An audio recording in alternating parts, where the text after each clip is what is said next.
not. But I'm kind of stoked being called Kemal. I have access to the black community right now. Every time I go to a black party, that's the first thing I say. Hey, my name's Kemal. What's up, Jermaine? Cool. Alright, awesome.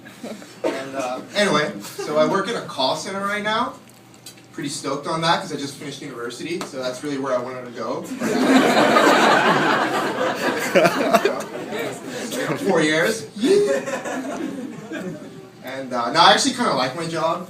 Specifically what I do is I sell fraud protection to really old people. I really make the best clientele because old people, they don't know what the hell's going on, right? So, you know, they call you and you're just like, hey, how's it going? You're like, good. So you're like, awesome, great, thanks for calling us. Now, are you aware that there's a severe problem in Canada with identity theft? And they probably say no, because they have no idea. Anyway, so the goal of the conversation is to deduct $20 from their bank account for pretty much the rest of their life. We have a really high turnover rate, so that's kind of unfortunate. But the hard part about the job is when they talk to their sons and daughters, and they told them what the fuck they did, right? And then that's what I have to do now. I gotta, you know, brace myself, right? So like last week, Thursday specifically, true story, I got a call from a really angry 72-year-old daughter. It's kind of unfortunate. So what she ended up telling me, she was saying, I don't know what kind of scumbag sold my 94-year-old mother fraud insurance. I'm like, shit, that was me. But she's currently in hospital and we need to remove this of the account. So, you know, I was like, well, ma'am, do you know that seniors right now are the most at risk about identity theft? She's like, I don't give a fuck. So, anyway, I didn't end up saving that one, unfortunately. But that's pretty much what I did from 9 to 6 today, every day, Monday to Friday. So, you know, give me a call if you ever want some fraud insurance.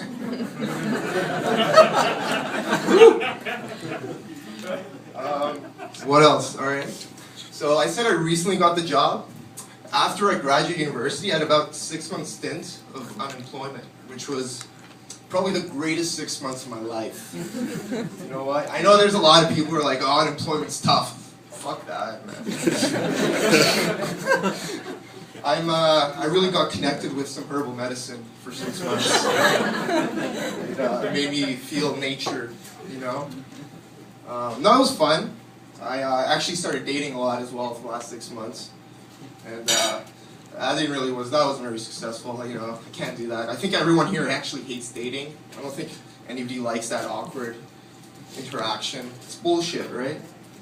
But yeah, the last date I went on was with this girl. She was black, because I have access to that community.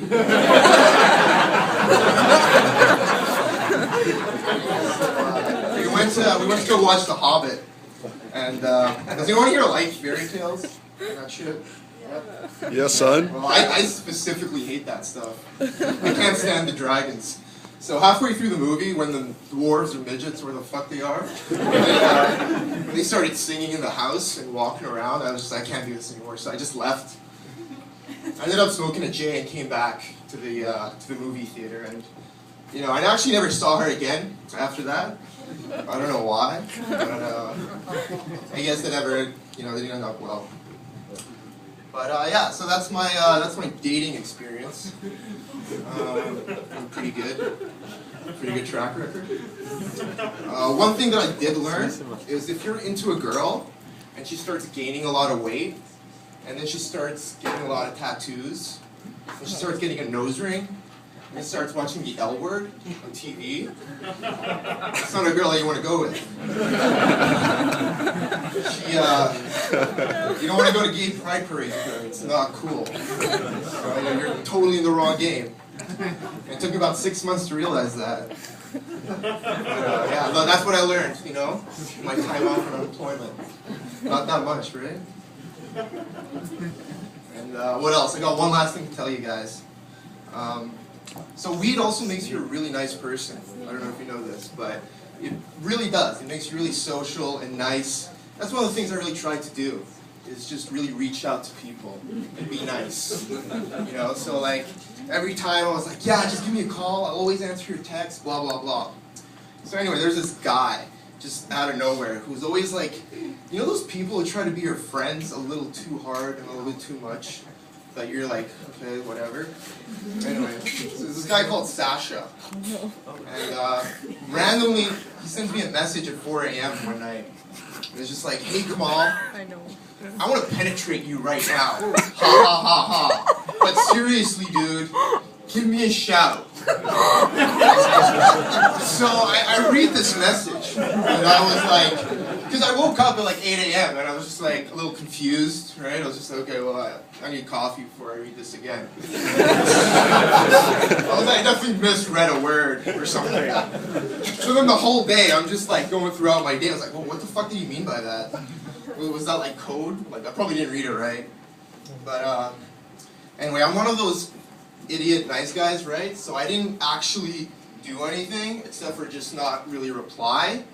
But a bunch of my friends were telling me I should go like beat his ass or some shit, including Phil, because he's a little too aggressive there. But anyway, that's actually that's all really that I got here to tell you tonight. So, He must be your I friend. probably should have written a little bit more, because time goes up here a little quickly. A little too quickly than I would have liked, because it's been like a few minutes. But anyway, I really appreciate all my friends for coming out tonight. I was super nervous before doing this, and I'm glad I made you guys laugh. So thanks a lot, guys.